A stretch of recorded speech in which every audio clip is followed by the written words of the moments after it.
Hello, ಎಲ್ಲರಿಗೂ ಶುಭೋದಯ. ಇವತ್ತು ತಾರೀಕು 13, ಅಂದರೆ ನಾಳೆ ಸೌರ ಯುಗಾದಿ.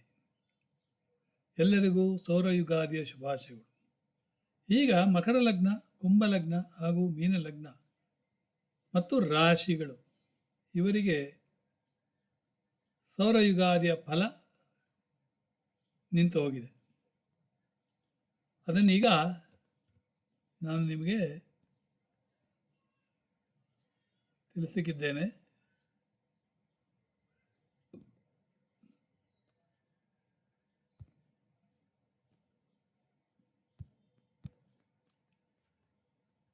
ಮಕರ ಲಗ್ನದವರಿಗೆ ನೋಡಿ, ಮಕರ ಲಗ್ನ ಶನಿ 3ನೇ ಮನೆಗೆ ಲಗ್ನಾಧಿಪತಿ. ಶನಿಯ ದೃಷ್ಟಿ ವೃಷದ ಮೇಲೆ, ಅಂದರೆ ಪಂಚಮ ಸ್ಥಾನದ ಮೇಲೆ. ಶನಿಯ ನೇರ ದೃಷ್ಟಿ ಮಕರ ಲಗ್ನದವರಿಗೆ ಭಾಗ್ಯದ ಮೇಲೆ. ಶನಿಯ ದಶಮ ದೃಷ್ಟಿ ಮಕರ ಲಗ್ನದವರಿಗೆ ವ್ಯಯಸ್ಥಾನದ ಮೇಲೆ. ಅಂದರೆ ಮಕರ ಲಗ್ನ ಮತ್ತು ಮಕರ ರಾಶಿಯವರಿಗೆ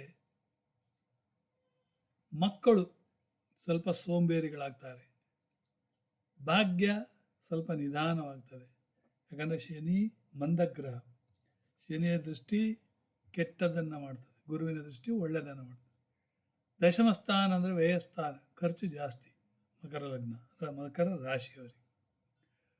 ಅದೇ ರಾಹು ಮೇ 18ರವರೆಗೆ 17ರವರೆಗೆ ಮೀನದಲ್ಲಿರ್ತಾನೆ, ಅದು 3ನೇ ಮನೆ.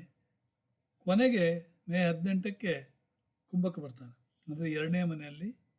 ನಿಮಗೆ foreign dollars, foreign currency, bank balance increase ಆಗ್ತದೆ. ಯಾರೋ ಕೊಡ್ಬೋದು, ಯೂಟ್ಯೂಬ್ ವ್ಯೂಸ್, ಹಣ ಸಿಗ್ಬೋದು.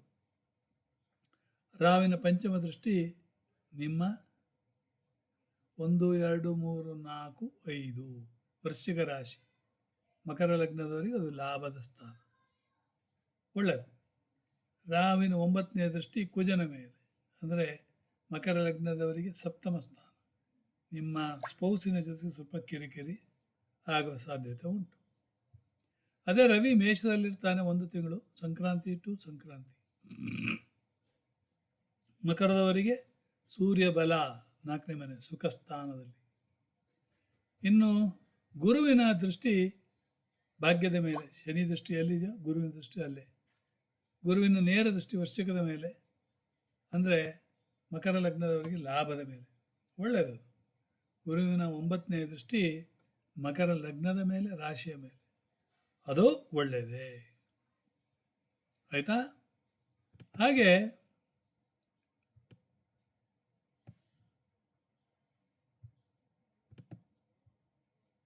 ಗುರುವಿನ ದೃಷ್ಟಿ ಅಂದರೆ ಲಗ್ನದ ಮೇಲೆ, ಅಂದರೆ ಒಳ್ಳೆಯ ನುಡಿ. ಲಾಭದ ಮೇಲೆ ಅಂದರೆ ಲಾಭ ಜಾಸ್ತಿ. ಆಯಿತಾ? ಗುರುವಿನ ಪಂಚಮ ದೃಷ್ಟಿ ನಿಮ್ಮ ಭಾಗ್ಯದ ಮೇಲೆ, ಅಂದರೆ ಏನಾಯಿತು, ಭಾಗ್ಯ ಒಳ್ಳೆಯದಿರ್ತದೆ. ಭಾಳ ಸುಲಭ ನೋಡಿ, ಎಷ್ಟು ಸುಲಭದಲ್ಲಿ. ಇನ್ನು ಕುಜನ 4ನೇ ದೃಷ್ಟಿ ತುಲಾ ರಾಶಿಯ ಮೇಲೆ, ಅದು ಮಕರ ಲಗ್ನದವರಿಗೆ 10ನೇ ಮನೆ, ಸ್ವಲ್ಪ ವೃತ್ತಿಯಲ್ಲಿ ಕಿರಿಕಿರಿ. ಕುಜನ ನೇರ ದೃಷ್ಟಿ ನಿಮ್ಮ ರಾಶಿ ಮತ್ತು ಲಗ್ನದ ಮೇಲೆ, ಸ್ವಲ್ಪ ಕೋಪ ಜಾಸ್ತಿ ಬರ್ಬೋದು. ಕುಜನ 8ನೇ ದೃಷ್ಟಿ 2ನೇ ಮನೆ ಮೇಲೆ, ಅಲ್ಲಿ ರಾಹು ಇದ್ದಾನೆ. ಸೊ ನಿಮಗೆ ಸಂಬಂಧಪಟ್ಟ ಬಾಡಿಗೆ ಮನೆ ಇದ್ದರೂ ಇರ್ಬೋದು, ಅದರಲ್ಲಿ ಕಿರಿಕಿರಿ ಆಗುವ ಸಾಧ್ಯತೆ ಇದೆ. ಒಂದು ವೇಳೆ ನೀವು ಸಂಪತ್ತನ್ನು, ಸ್ಥಿರ ಆಸ್ತಿಯನ್ನು ಖರೀದಿಸುವುದಾದರಲ್ಲಿ ನಿಮಗೆ ಕಾಶನ್ ತಗೊಳ್ಬೇಕಾಗ್ತದೆ. ಅದೇ ರೀತಿ ಕುಂಭದವರಿಗೆ ನೋಡೋಣ. ಕುಂಭದವರಿಗೆ ಶನಿ ರಾಹು 2ನೇ ಮನೆಯಲ್ಲಿ, ಶುಕ್ರ ಬುಧ ಲಕ್ಷ್ಮೀನಾರಾಯಣ ಯೋಗ 2ನೇ ಮನೆಯಲ್ಲಿ, ಭಾಳ ಒಳ್ಳೆಯದು. ಕುಂಭ ವಾಯುತತ್ವದ ರಾಶಿ. 3ನೇ ಮನೆಯಲ್ಲಿ ರವಿ, ಶೌರ್ಯ ಜಾಸ್ತಿ. ಗುರು 4ರಲ್ಲಿ ಮೇ 15ರವರೆಗೆ. ಮೇ 15ರ ನಂತರ ಕುಂಭದಿಂದ ಪಂಚಮ ಸ್ಥಾನಕ್ಕೆ ಹೋಗ್ತಾನೆ. ಮಕ್ಕಳು ಒಳ್ಳೆಯ ರೀತಿಯಲ್ಲಿ ಓದ್ತಾರೆ, CET ಎಕ್ಸಾಮ್ ಪಾಸ್ ಆಗ್ತಾರೆ. ಶನಿಯ ದೃಷ್ಟಿ ಕೂಡ ಕುಂಭದ 4ನೇ ಮನೆಯ ಮೇಲೆ ಬೀಳ್ತದೆ. ಸುಖ ಸ್ವಲ್ಪ ಕಡಿಮೆ. ಶನಿಯ ನೇರ ದೃಷ್ಟಿ ಅಷ್ಟಮ ಸ್ಥಾನದ ಮೇಲೆ, ಶನಿಯ ದಶಮ ದೃಷ್ಟಿ ಕುಂಭದ ಲಾಭದ ಮೇಲೆ, ಅಂದರೆ ಲಾಭ ಸ್ಲೋ. ಅದೇ ರೀತಿ ಗುರುವಿನ ದೃಷ್ಟಿಯೂ ಹಾಗೆ. ಗುರುವಿನ ದೃಷ್ಟಿ ಕುಂಭದಿಂದ ಅಷ್ಟಮ ಸ್ಥಾನದ ಮೇಲೆ, ಗುರುವಿನ ನೇರ ದೃಷ್ಟಿ ವೃಶ್ಚಿಕ ಮೇಲೆ, ಅಂದರೆ ದಶಮ ಸ್ಥಾನದ ಮೇಲೆ, ವೃತ್ತಿಯ ಮೇಲೆ, ಮನೆಯ ಮೇಲೆ. ಹಾಗೆ ಗುರುವಿನ 9ನೇ ದೃಷ್ಟಿ ಮಕರ, ಅಂದರೆ ಕುಂಭದ ವ್ಯಯಸ್ಥಾನದ ಮೇಲೆ. ಖರ್ಚು ವೆಚ್ಚ ಎಲ್ಲ ಕಡಿಮೆ, ಆಧ್ಯಾತ್ಮಿಕದತ್ತ ನೀವು ತಿರುಗ್ತೀರ. ಕುಜನ ದೃಷ್ಟಿ ತುಲಾದ ಮೇಲೆ, ಅಂದರೆ ಕುಂಭದವರಿಗೆ ಅದು ಭಾಗ್ಯಸ್ಥಾನ, ಒಳ್ಳೆಯದು. ಕುಜನ ದೃಷ್ಟಿ 8ನೇ ನೇರ ದೃಷ್ಟಿ ನಿಮ್ಮ ವ್ಯಯಸ್ಥಾನದ ಮೇಲೆ, ಖರ್ಚು ಜಾಸ್ತಿ, ನಿದ್ದೆ ಕಡಿಮೆ. ಕುಂಭಸ್ಥಾನದ ಮೇಲೆ ಕುಜನ ದೃಷ್ಟಿ, ಸ್ವಲ್ಪ ಕೋಪ. ಇದಿಷ್ಟು ಬಿಟ್ಟರೆ ಕುಂಭದವರಿಗೆ ಬೇರೆ ಏನು ತೊಂದರೆ ಇಲ್ಲ. ಇನ್ನು ಶನಿಯ ದೃಷ್ಟಿ, ಶನಿಯ ನೇರ ದೃಷ್ಟಿ 4ನೇ ಮನೆ, ಶನಿಯ ನೇರ ದೃಷ್ಟಿ ಕನ್ಯಾ ರಾಶಿ ಮೇಲೆ, ಅಂದರೆ ಕುಂಭದವರಿಗೆ ಅಷ್ಟಮ ಸ್ಥಾನದ ಮೇಲೆ ಹರ್ಡಲ್ಸ್. ಶನಿಯ ದಶಮ ದೃಷ್ಟಿ ಕುಂಭದವರ ಲಾಭಸ್ಥಾನದ ಮೇಲೆ, ಲಾಭ ಕಡಿಮೆ. ಹಾಗೆ ಮೀನ ರಾಶಿಯವರಿಗೆ, ಮೀನ ಲಗ್ನದವರಿಗೆ ಏನು, ನೆತ್ತಿಯ ಮೇಲೆ ಶನಿ ಇದ್ದಾನೆ, 7.5 ನಿಮಗೆ, ಆಯಿತಾ. ಸೊ ಏನಾದರೂ ತೊಂದರೆ ಆಗಬಹುದು ಅಂತ. ಇನ್ನು ಶನಿ ಇರುವವರೆಗೆ ನಿಮಗೆ ಸ್ವಲ್ಪ ನಿಮ್ಮದು ಎಲ್ಲ ಸ್ಲೋ. ಅದೇ ರಾಹು ಇದ್ದಾನೆ, ಭಾಳ ಮಾತು ಆ್ಯಕ್ಟಿವ್. ರಾಹು ನಿಮ್ಮನ್ನು ಸಚೇತನಗೊಳಿಸ್ತಾನೆ.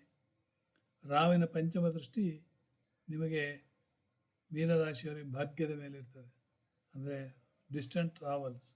ರಾಹುವಿನ 9ನೇ ದೃಷ್ಟಿ ನಿಮ್ಮ ಪಂಚಮ ಸ್ಥಾನ, ಮಕ್ಕಳು ಸ್ವಲ್ಪ ಸೋಂಬೇರಿಗಳಾಗ್ಬೋದು. ಓಕೆ. ಸೊ ಅದೇ ರೀತಿ ಕೇತು ಕೂಡ ನಿಮಗೆ ಸಪ್ತಮ ಸ್ಥಾನದಲ್ಲಿದ್ದಾನೆ.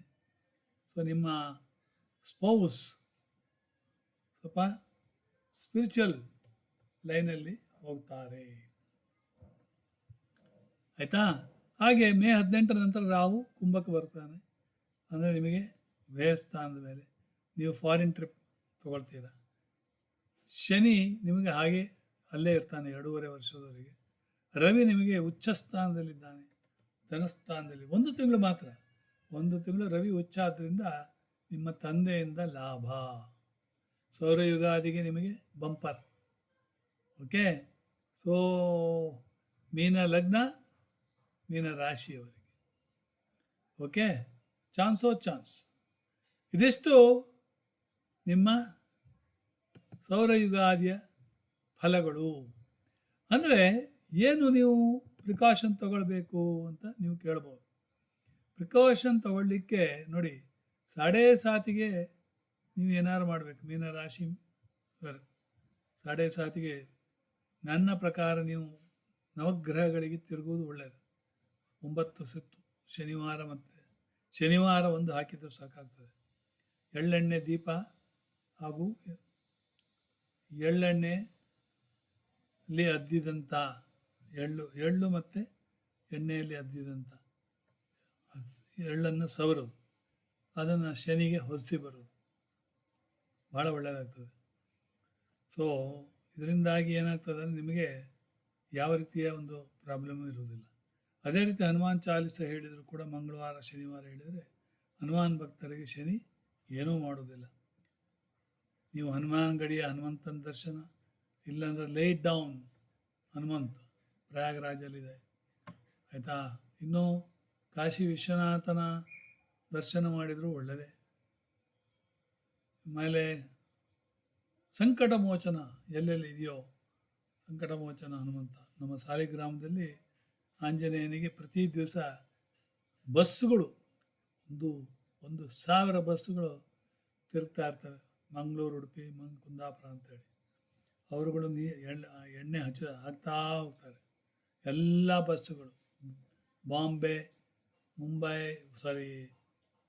ಮತ್ತು ಭಟ್ಕಳ, ಗೋವಾ, ಕಾರವಾರ ಎಲ್ಲ ಹೋಗುವವರು ಅಲ್ಲಿ ನಿಲ್ಲಿಸಿ